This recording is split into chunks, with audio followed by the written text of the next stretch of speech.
Hello everyone, welcome to एडुलबा 2.0। तो इस वीडियो में हम लोग ऐसे 5 ऐसे स्ट्रैटेजी पॉइंट्स डिस्कस करेंगे जो कि काफ़ी हेल्प करेगा आपको WBG 2022 का प्रिपरेशन में। तो जैसे कि आपका टेंटिव जो डेट है वो आ चुका है, WBG का जो ऑफिशियल वेबसाइट है वो रिलीज़ कर दिया गया है। तो क्या डेट आपका 23 April is the tentative date. तो आप तो यही मान के चलिए कि एग्ज़ाम इसी तारीख को ही होने वाला है, ठीक है, ऐसा नहीं कि एक्सटेंड हो जाएगा। अब जैसे कि ये नवंबर का एंड चल रहा है, ठीक है, तो आपके पास दिसंबर हो गया, जनवरी हो गया, फरवरी हो गया, मार्च हो गया, तो टोटल 4 मंथ्स है। एंड एटलीस्ट अप्रैल का जो मंथ है वो रिवीजन के लिए रखो। ऐसा नहीं कि रिवीजन के लिए टाइम नहीं बचा, तो रिवीजन सबसे इंपॉर्टेंट चीज़ होता है। तो मैं ये तुमको बोलूँगा कि आपके पास बस 4 मंथ ही है, एंड जो 1 मंथ है यानी कि 1 मंथ से कम ही है, अप्रैल का मंथ जो है उसको रिवीजन के लिए रखना चाहिए। एंड देखो उतने टाइम नहीं है, ठीक है, 4 month is not enough, but still it a reasonable time to achieve a good score, ठीक है। अगर तुम्हारा प्रिपरेशन ठीक ठाक भी अगर है तो तुम क्रैक कर सकते हो, ठीक है। मतलब सपोज तुमने 11th में उतने अच्छे पढ़ाई नहीं किया, लेकिन एक प्रॉपर स्ट्रैटेजी प्लान फॉलो करोगे ना तो क्रैक करना आसान होता है, ठीक है। देखो WBG का जो एग्ज़ाम है उसमें मेनली डिपेंड करता है कि तुम्हारा जो एक्यूरेसी लेवल है वो किस तरह है, ठीक है। तो एक्यूरेसी लेवल को डेवलप करने के लिए प्रैक्टिस काफ़ी इंपॉर्टेंट है, तो प्रैक्टिस करते रहना, ठीक है। अब इन सारे 5 पॉइंट्स को जरा ध्यान से सुनो, क्या क्या मैं मेंशन करने वाला हूँ। पहला जो पॉइंट है वो क्या है, न्यूमेरिकल सॉल्विंग मस्ट। तो जैसे कि मैथमेटिक्स में तो चलो सारे कुछ तो न्यूमेरिकल ही होते हैं, ठीक है, लेकिन जो फिजिक्स केमिस्ट्री हो गया उसमें खास करके न्यूमेरिकल सॉल्व जरूर करो, ठीक है। जैसे काफ़ी सारे स्टूडेंट्स क्या करते हैं, बस थ्योरी पढ़ते रहते हैं, ठीक है। जैसे मान लो केमिस्ट्री हो गया उसका थ्योरी पढ़ते रहते हैं, फिजिक्स हो गया उसका थ्योरी पढ़ते रहते हैं, मतलब न्यूमेरिकल जो है काफ़ी कम ही सॉल्व करते हैं। तो मैं तुमको यही बोलूँगा, वैसे फिजिक्स अगर बात किया जाए तो फिजिक्स का सबसे ज़्यादा न्यूमेरिकल्स आता है, केमिस्ट्री से भी ज़्यादा फिजिक्स में न्यूमेरिकल्स ज़्यादा आता है। केमिस्ट्री में मतलब मान के चलो कि 40% जो है वो आपका न्यूमेरिकल रहेगा, ठीक है, एंड 60% जो है वो आपका थ्योरी बेस्ड रहेगा। लेकिन फिजिक्स जो है ना वहाँ पर आपका 80% न्यूमेरिकल ही रहता है एंड 20% बस थ्योरी बेस्ड होता है। यानी कि 80% आपको क्वेश्चन ऐसा मिलेगा जहाँ पर न्यूमेरिकल हो गया, ठीक है, फॉर्मूला हो गया, वो से अप्लाई करना पड़ेगा। तो खास करके जो फिजिक्स है उसमें न्यूमेरिकल सॉल्व जरूर करते ना, एक हैबिट बना कर रखना न्यूमेरिकल सॉल्व करने का। अब जो सेकंड पॉइंट है वो है फॉर्मूलाज। अब देखो फॉर्मूलाज जो है उसको हैंड रिटेन होना चाहिए, ऐसा नहीं कि कहीं से PDF हो गया, कहीं से ई-बुक हो गया, वहाँ से डाउनलोड कर लिए एंड फॉर्मूलाज को रिवाइज करने लग जाए। तो मैं तुमको बता दूं, एक जैसे हम लोग का ऐप है एडुलव्या, तो वहाँ पर मैं क्या करूँ, मैं स्टार्ट कर रहा हूँ अपलोड करना, ठीक है। तो मेरा जो भी हैंड रिटेन फॉर्मूलाज है मैं सोच रहा हूँ कि सबको स्कैन करके वहाँ पर एक फोल्डर बना दूँ एंड वहाँ पर जितने भी फॉर्मूलाज है हैंड रिटेन वो मैं अपलोड कर दूँ। अब आप लोग उसको मॉडिफाई कर सकते हो। अब फॉर्मूला जो हैंड रिटेन है मैं इसलिए बोल रहा हूँ क्योंकि वो काफ़ी आसान होता है पढ़ने में।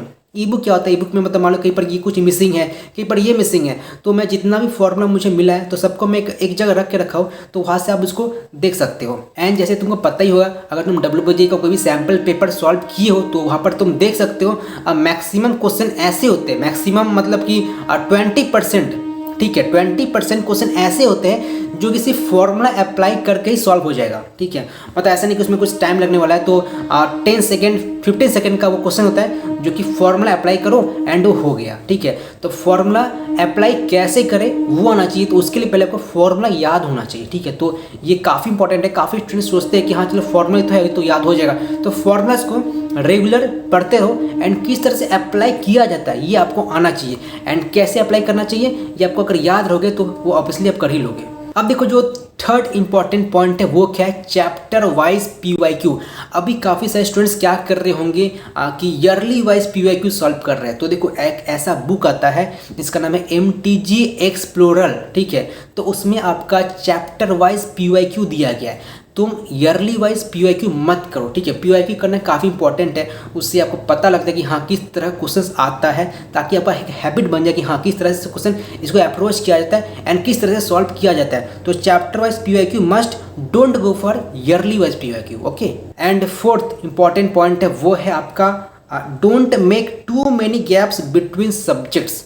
मतलब कि सपोज आज आपने मैथमेटिक्स पढ़ा, ठीक है, तो मतलब लगातार 1 दिन हो गया, 2 दिन हो गया, मतलब 2-3 तक मैथमेटिक्स ही पढ़ते रह गए एंड फिजिक्स केमिस्ट्री का कोई नामो निशान नहीं है। तो मैं तुमको यही बोलूँगा तीनों सब्जेक्ट पढ़ो। हाँ मैथमेटिक्स में सबसे ज़्यादा मतलब वेटेज होता है 100 मार्क्स मैथमेटिक्स में एंड 50 मार्क्स फिजिक्स केमिस्ट्री में। तो ऐसा कर सकते हो कि मैथमेटिक्स में तुम ज़्यादा टाइम स्पेंड करो, लेकिन गैप्स को ज़्यादा मत कर देना कि हाँ मैथमेटिक्स तुम 2 दिन लगातार पढ़ते रह गए एंड फिजिक्स केमिस्ट्री में तुम कुछ पढ़ रहे ही नहीं। जैसे कि मैंने स्टार्टिंग में बताया था नंबर 1 पॉइंट में कि न्यूमेरिकल सॉल्विंग इज मस्ट, तो न्यूमेरिकल सॉल्व जरूर करते रहना फिजिक्स का भी और केमिस्ट्री का भी, एंड गैप जो है वो ज़्यादा मेंटेन मत कर देना कि हाँ लगातार 2 दिन फिजिक्स पढ़ते रह गए एंड मैथमेटिक्स पढ़े ही नहीं। तो हर एक सब्जेक्ट पर टाइम दो, गैप्स को ज़्यादा मत कर देना। अदरवाइज सपोज आपने क्या किया, 2 दिन लगातार मैथमेटिक्स करते रह गए, ठीक है, थर्ड डे अगर फिजिक्स लेके बैठते हो तो हो सकता है आपको थोड़ा बोरिंग लगे, ठीक है। तो हर एक सब्जेक्ट पर आप टाइम दीजिएगा। एंड फाइनली हम लोग का जो 5th पॉइंट है वो क्या है, at least 2 mock test per week. काफ़ी सारे स्टूडेंट्स क्या करते हैं कि एग्ज़ाम का 1 मंथ पहले मॉक टेस्ट देना स्टार्ट करते हैं। अब मेनली रीज़न क्या होता है, उनको ये लगता है कि मैंने अभी चैप्टर कंप्लीट किया ही नहीं है तो मॉक टेस्ट में क्यों दूँ। सपोज कोई एक चैप्टर है, अब प्रोग्रेशन है, ठीक है, मान लो कोई एक एओडी है, एप्लीकेशन ऑफ डेरिवेटिव है, तो सपोज आपका एओडी सही तरह से कंप्लीट हुआ ही नहीं, तो आप क्या सोच रहे हो, इसका मैं मॉक टेस्ट क्यों दूँ। ठीक है, वैसे देखो मॉक टेस्ट से सबसे बड़ा एडवांटेज क्या होता है कि आप पहले से उसको प्रिपेयर कर लेते हो, ठीक है। सपोज अगर मॉक टेस्ट का प्रेशर नहीं रहता है ना, तो होता क्या है कि आप उस चैप्टर को और एक्सटेंड करते रहते हो कि हाँ चलो इसको कल कर लेंगे या इसको एक सप्ताह बाद कर लेंगे। तो मॉक टेस्ट देते रहो। मॉक टेस्ट आपको एक एनवायरनमेंट क्रिएट हो जाता है कि हाँ किस तरह से एनवायरनमेंट हो गया, जो प्रेशर जो क्रिएट होता है वो कैसे किया जाता है। काफ़ी सारे स्टूडेंट्स क्या करते हैं, मतलब आप पढ़ते रहते हैं, सही से पढ़ते रहते हैं, ठीक, कॉन्सेप्ट हो गया, न्यूमेरिकल हो गया, सब कुछ करते हैं, लेकिन at the end of day उनका जो मार्क्स आता है वो सही नहीं आता है due to the lack of mock test practice. तो मॉक टेस्ट दो जरूर, एटलीस्ट 2 मॉक टेस्ट। तो जैसे कि हम लोग का ऐप है एडुलव्या, तो वहाँ पर 100+ मॉक टेस्ट प्रोवाइड किया गया, तो अगर तुम चाहो तो उसको एनरोल कर सकते हो, लेकिन मॉक टेस्ट को जरूर सॉल्व करना, at least 2 mock test per week. तो शॉर्ट में मैं फिर से बता देना चाहता हूँ कि 5 पॉइंट्स क्या क्या है। पहला पॉइंट है numerical solving must. Second point, formulas but hand written, not from ebook or from any PDF, okay. Third, chapter wise PYQ, not yearly wise PYQ. Fourth point, don't make too many gaps between the subjects. And finally the 5th point, which is at least 2 mock test per week. Chapter wise mock test अगर दोगे तो better रहता है, ठीक है। वैसे काफ़ी सारे स्टूडेंट्स क्या करते हैं, जो फुल सिलेबस होता है या पार्सल होता है वो देते हैं, तो चैप्टर वाइज मॉक टेस्ट देना, नॉट अभी बाद में आप लोग क्या कीजिएगा, जो फुल सिलेबस हो गया या पार्सल होगा वो मॉक टेस्ट दे सकते हो, लेकिन अभी chapter wise mock test is must.